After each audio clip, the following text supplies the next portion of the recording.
Assalamualaikum warahmatullahi wabarakatuh. Hai teman-teman, perkenalkan nama saya Anissa Rahimatul Nur Hasanah dengan NIM 2452000119. Hai, kali ini temani aku untuk membaca buku yang berjudul apa ya?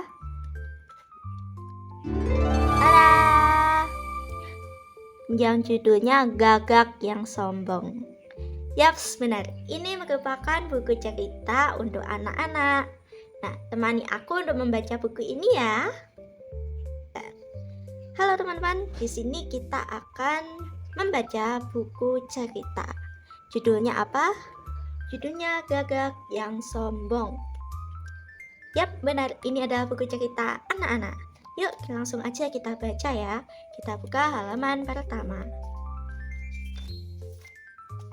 Tada!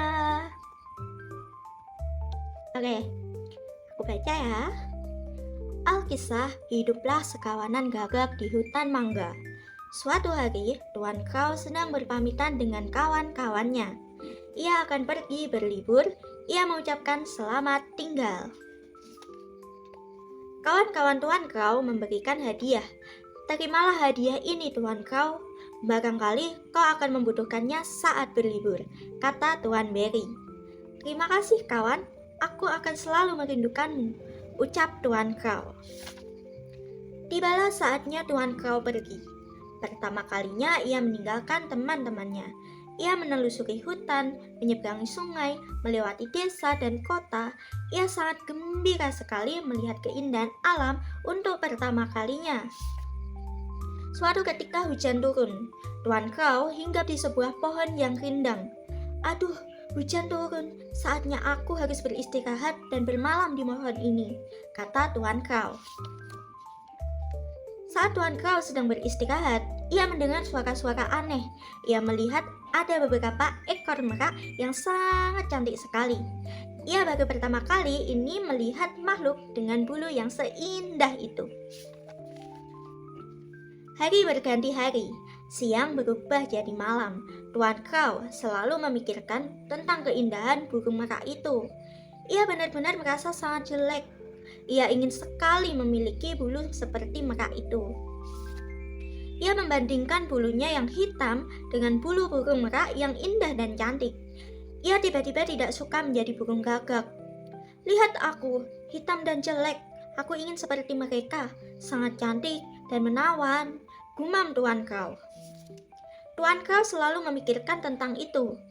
Tidak ada yang ia pikirkan lagi selain itu.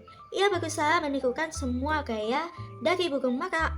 Ia makan buah seperti merak lakukan. Tuan Crow mengumpulkan bulu-bulu merak yang terjatuh. Berhari-hari ia mengumpulkannya. Setelah terkumpul, Tuan Crow menempelkan bulu-bulu merak dengan getah pinus, hadiah pemberian temannya. Ia menempelkan satu demi satu bulu-bulu itu. Akhirnya, aku sudah menjadi burung merak yang cantik dan indah, kata Tuan Crow. Tuan Crow berpikir dirinya sudah berubah menjadi burung merak.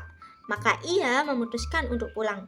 Ia mengakhiri petualangannya dan sangat senang, apalagi dirinya sekarang sudah memiliki bulu yang cantik dan menawan. Kedatangan Tuan Crow disambut senang oleh teman-temannya. Namun, Tuan Crow yang sangat sombong. Hei burung gagak yang jelek, lihatlah diriku yang memiliki bulu yang cantik, kata Tuan Crow kepada kawan-kawannya. Tuan Crow memutuskan meninggalkan kawan-kawannya. Ia memilih hidup bersama burung merak. Aku sekarang sudah menjadi burung merak. Bolehkah aku tinggal bersama kalian? Tanya Tuan Crow. Burung-burung merak membiarkan Tuan Crow tinggal bersama mereka. Suatu hari, saat hujan turun, bulu-bulu Tuan Crow jatuh. Kau bukan merak, lihatlah dirimu, kata merak. Tentu saja, aku merak. Aku makan seperti kalian. Aku tinggal bersama kalian, jawab Tuan Crow. Kau seekor gagak, bulu hitammu terlihat sangat gagah dan tampan, kata merak. Burung-burung merak itu ternyata sangat mengagumi keindahan bulu gagak. Tapi Tuan Crow tidak mempercayainya. Bulumu sangat indah dan kau bisa terbang di langit tidak seperti kami, kata merak. Tuan Crow akhirnya sadar kita harus selalu bersyukur dengan jati diri kita. Ia pun memutuskan untuk kembali ke teman-temannya dan meminta maaf atas kesombongannya. Itulah cerita dari buku berjudul Gagak yang Sombong. Oke teman-teman, pada intinya di dalam buku Gagak yang Sombong ini bercerita tentang seekor gagak yang bernama Tuan Crow. Dia berpetualangan terbang ke alam bebas untuk pertama kalinya, meninggalkan kawanannya yang ada di hutan pohon mangga. Nah, Tuan Crow itu menjumpai sekumpulan burung merak. Lalu dia merasa insecure alias dia merasa dirinya itu jelek. Sehingga ia berpikir ingin menjadi seperti merak. Dia berusaha, dia mengikuti gaya merak, dia ingin itu untuk menjadi merak. Pada akhirnya dia mendapatkannya, namun tetap saja dia tetaplah seekor burung gagak. Sehingga pada suatu ketika burung merak itu menyadarkan burung gagak bahwa dia itu jauh lebih baik menjadi dirinya sendiri. Bukan menjadi orang lain, tetapi dirinya memiliki ciri khas yang tersendiri. Sehingga Tuan Crow ini atau si gagak ini tersadar bahwa tindakannya sebelumnya itu salah. Sehingga dia meminta maaf ke kawan-kawanannya. Itulah teman-teman. Oke teman-teman, setelah kita membaca buku Gagak yang Sombong, pelajaran yang dapat kita ambil itu yang pertama, hindari sombong, karena kesombongan hanya mengantarkan kita pada kerugian.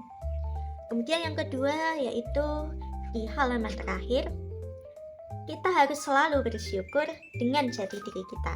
Nah teman-teman, mau kita jelek, mau kita cantik, mau kita jerawat, mau kita lain sebagainya, kita itu harus bersyukur dengan diri kita sendiri. Karena apa yang ada di diri kita sendiri belum tentu dimiliki oleh orang lain. Dan jika orang lain tidak memilikinya, maka kita janganlah sombong.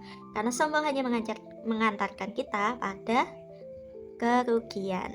Nah teman-teman, selain itu, di dalam buku ini juga bercerita untuk kita saling menghargai dan menghormati sesama teman, entah itu berbeda jenis atau tua atau lebih muda atau lain sebagainya. Kita itu harus saling menghargai dan menghormati. Oke teman-teman, tadi kita sudah membaca buku ini, kemudian meringkas, kemudian mempelajari pesan moral yang di dalamnya. Lalu saat ini aku ingin menyampaikan strategi membaca yang aku gunakan ketika membaca buku ini tadi. Nah, strategi yang aku gunakan yaitu strategi membaca aktif atau active reading, di mana hal itu memahami, terlibat dengan cerita, membayangkan adegan, kemudian memahami emosi karakter, sehingga teman-teman bisa membayangkan isinya di dalam buku tersebut. Tidak hanya itu, kita juga menyampaikan sebuah dialog dengan nada yang berbeda dari membaca biasanya. Oke teman-teman, terima kasih banyak sudah menemaniku untuk membaca buku Gagak yang Sombong, kemudian mereview, kemudian mempelajari pesan moral di dalamnya, kemudian juga strategi apa yang kita gunakan untuk membaca buku ini. Oke teman-teman, terima kasih banyak dan sampai jumpa kembali. Assalamualaikum warahmatullahi wabarakatuh. Jangan lupa subscribe, like, dan juga komen ya. Bye-bye.